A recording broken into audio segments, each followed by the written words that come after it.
while I'm waiting for the oven to heat up, I'm sculpting the legs. I've cut little tiny segments of even size, and what I do is I take one of them and I shape it. I give it a long sort of tapered edge on one side and a short stumpier tapered spike on the other, like so. Oops, try and get in view here. And then I'm going to take my thumbnail along the very end there. I'm just going to roll it across the end of my thumbnail, and that will make a segment there. And then I do it a little bit down, say 2 millimeters, and that makes another segment. Give it a little bend, twist, roll and curve that hooked end, and then you have the leg of one of these maggots, carrion crawlers, which is going to be sticking out of its body, stumpily. So yeah, okay, so the oven should just be ready to go, and I'll get these legs in there as well. Might as well, yeah, get it all sorted at once, and then I'll be able to start the final stage of construction before the final bake, and then we'll get started on painting. Alright, so everything's out of the oven. I ended up sculpting a full complement of legs. You can hear them hitting the ground, hitting the desk, they are hard. It only took 3 minutes because these things are very thin, and they're sufficiently strong now that they can stand without any support, and I can figure out how I'm going to place these things.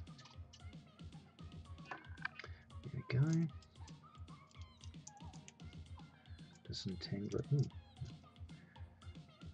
I've kind of tangled up quite a lot. There we go. Held together well. Okay, and of course all of the little spine teeth, which I'll now empty out onto the desk so you can get a better look of how many there are. Quite a few. More than I should need.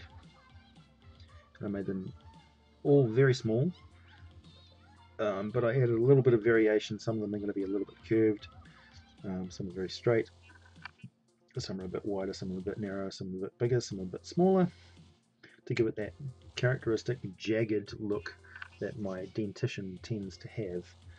Okay,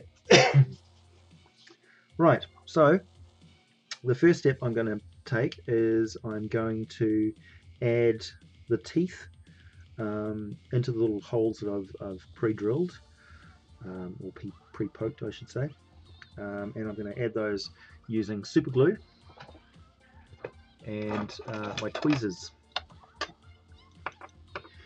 And it's a long boring process that involves frequent pauses because the super glue is not very good on my eyes because I get very close when I'm putting those in, and for anybody who's used cyanoacrylate glue, which is what this is, it tends to be a bit nasty on the eyeballs if you've been using it for an extended period of time.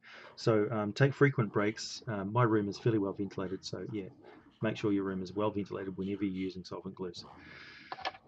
And then after that I'm going to be adding these tendrils to the outside around the jaw, like so, and I'm going to be plastering over a bit more grey stuff, Sculpey around, and cementing them in place and making other little sub-tentacles and nubbin tentacle areas and little chitinous plates as I see fit, and then I will be pushing these legs into the model at various places to make it look like it's sort of gripping hold of the ground, and in these top ones, because I've got bottom legs which are more stumpy little ones, and I've got these top legs, 4 of them, that form matched pairs, and they've got these little sub holes there, so it's got little sub spines for grabbing things, because I figured this thing would grab hold of its prey as well, in case it's not fully paralyzed and it's struggling. It's got that extra a bit of yeah, and also allow it to shovel food into its maw as well. Yeah, and just gives it that extra vicious look. So I'm going to get cracking on that and cut away from the camera so I can watch cartoons while I'm doing it, and I'll get back when all of the teeth are in place so you can see what it looks like.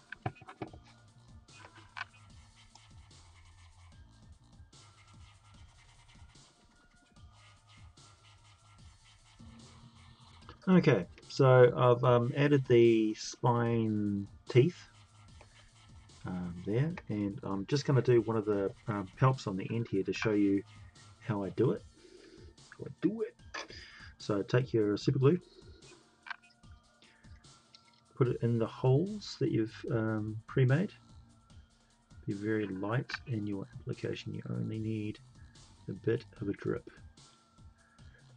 It's okay if you overspill a little bit, it doesn't matter. You only need it on just the holes.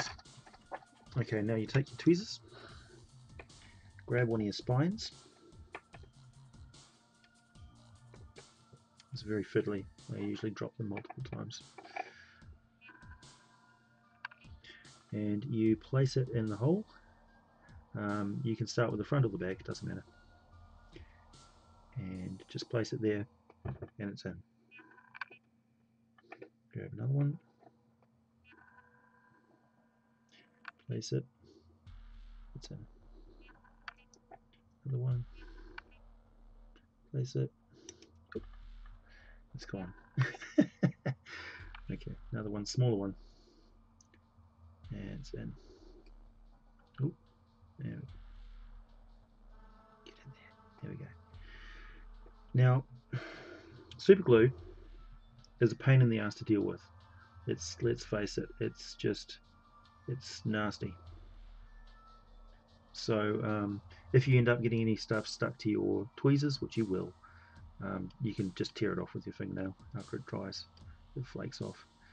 You'll get it on your fingers. It's inevitable. I don't use rubber gloves for this instance either, because it will ruin your rubber gloves. So just deal with it.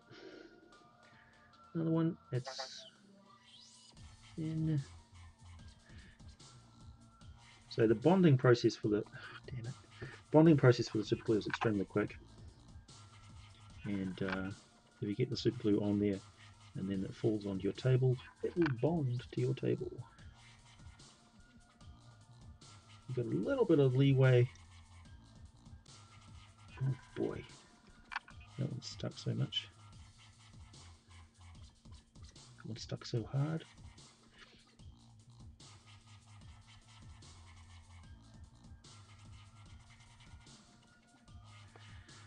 What was I saying? I don't know. Okay, and last one. So as you can see, it's a pretty fast process. And there we go. So they're stuck in there now.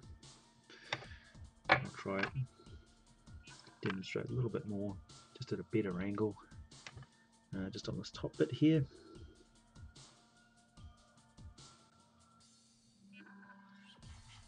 Some fairly large spines for this one. Yeah, it's a rapid process, really. When you get the technique, you can finish off the whole mouth within 10-15 minutes. Easy.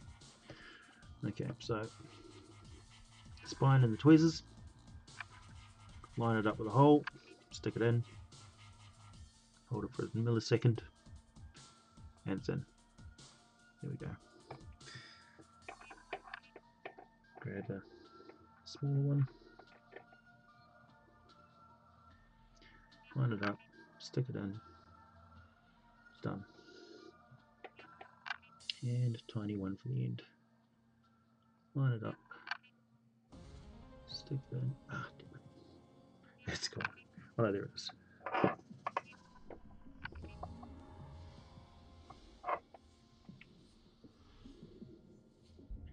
As you do this process, you're going to find yourself getting crafter's heavy breathing. You start to breathe heavily through your nose, like This, I guarantee you, is annoying for people around you, but there's nothing you can do about it. It's just the way it is.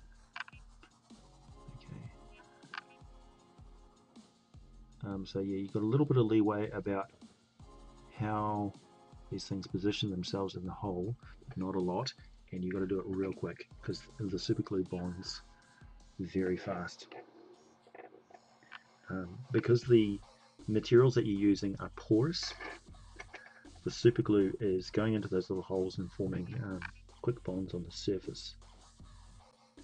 It is literally soaking in there very rapidly and setting. Of course, it won't be fully bonded for a while,